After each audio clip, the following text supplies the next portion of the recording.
I want to talk about difficulties and challenges. We all face difficult times in life, yes? We all have challenges we face. Are they a curse or are they a blessing? Some are blessings. Some are blessings? In what way, do you think? They teach us a lesson. They teach us a lesson, yes? Anybody else, any thoughts? Curses or blessings? I know they're difficult to live through. Very difficult, but we learn something of it and we change our character too. Yeah. So I just want us to think about this idea. Now, I've got a little video to show you. This is about 2 minutes, 2.5 minute segment of a longer video I'm going to show. And it's about animals at the zoo. Okay, so let's have a watch of this.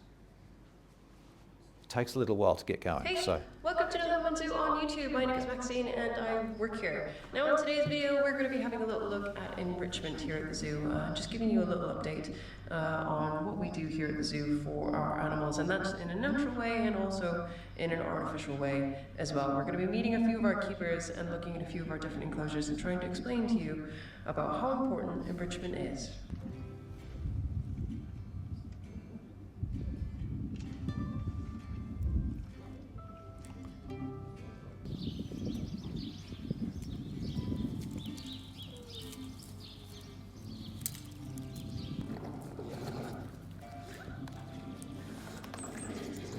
Me and Ryan are just in our little enrichment area, so we've got like a bit that's dedicated to storing lots of different enrichment. This is the sort of stuff that we're taking in and out of enclosures every day. We've got a range of different things in here, whether it's toys for them to play with, whether it's different smells and scents that we can introduce, like the herbs and the spices, and then we've got like puzzle feeders and stuff, so there's quite an array in here to choose from. It's sort of, the idea is that the keeper will come in here and be inspired by all the different things that they could give the animal that day. So obviously this is a nice little fire hose toy that we built there, so you can just like slot food into it, you can hang it up, or you can just chuck it in for an enclosure, like put in like fish and like squirrel and that's kind of the stuff that we use it for the cats and the otters. Hessian sack donated to us by a local coffee bean roaster. He provides us with loads of these Hessian sacks, which are amazing because they're nice, they're quite durable and they last a long time. So we stuff them with like different, like wool sometimes, or we just put the food in, again hang it up, you can make hammocks with it. Like it's quite a versatile piece of enrichment to give all sorts of different animals.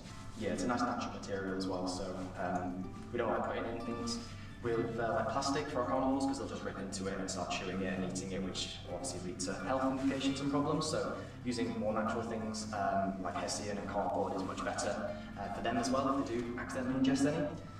This is an example of one of our puzzle feeders, so we'd use this for some of our primates, or we could even use it to fill it with some stuff for our meerkats as well, so they can get their paws in, their claws in, and dig around for their food, and make like little dig boxes for them. It can be tied up as well to make it even more challenging for them, and we've got loads of different ones in different variations, all for different animals. We have it split up as well into our carnivores and our herbivores to make sure we're not spreading anything, cross-contaminating anything, and there's a different variety of stuff, whether it's for food, whether it's for scent, or anything else of the enrichment types.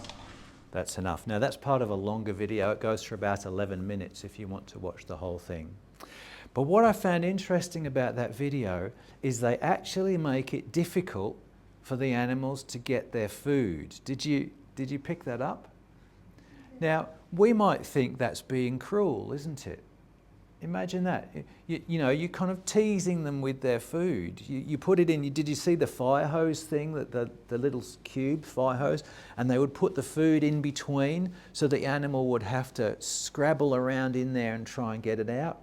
And they had the box with the food in it and the mesh stapled on the top, so it makes it hard to get the food out.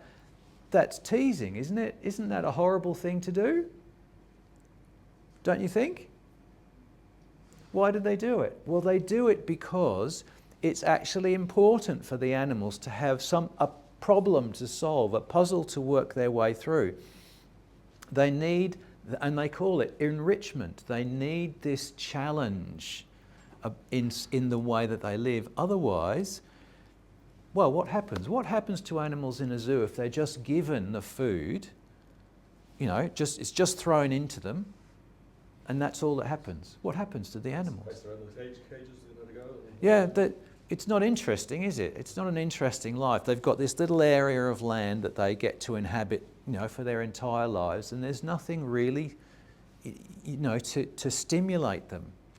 I've seen the same thing happen with the big cats, for example. So they'll put a piece of meat on the top of a pole so that the big cat has to climb up to get it. And again, you would think that's teasing them. That's, you know, that's just torture. But in reality, what it means is the animal has to climb up. And what's the benefit to the animal of having to climb up a pole? Exercise. Yes. It gets to use its muscles the way it would normally in the wild, and it actually helps it to live longer. So it's just interesting the way that things we perceive as challenges and difficulties in life can actually be good for us. Pam and I do exercises in the morning, and Pam will tell you I'm very good at complaining about having to get up for my exercises. I don't want to do it. It's hard work.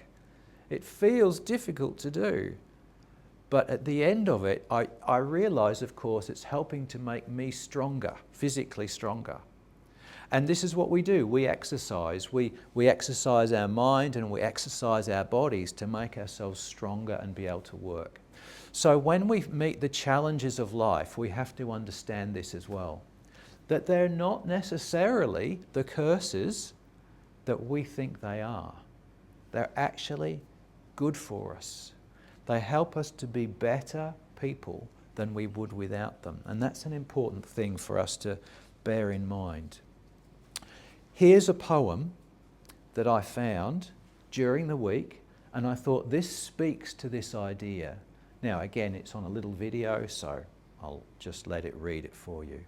It's called Good Timber. Good Timber by Douglas Mallock. The tree that never had to fight for sun and sky and air and light, but stood out in the open plain and always got its share of rain, never became a forest king, but lived and died a scrubby thing. The man who never had to toil to gain and farm his patch of soil, who never had to win his share of sun and sky and light and air, never became a manly man, but lived and died as he began. Good timber does not grow with ease. The stronger wind, the stronger trees. The further sky, the greater length. The more the storm, the more the strength. By sun and cold, by rain and snow, in trees and men good timbers grow. Where thickest lies the forest growth, we find the patriarchs of both. And they hold counsel with the stars, whose broken branches show the scars of many winds and much of strife. This is the common law of life.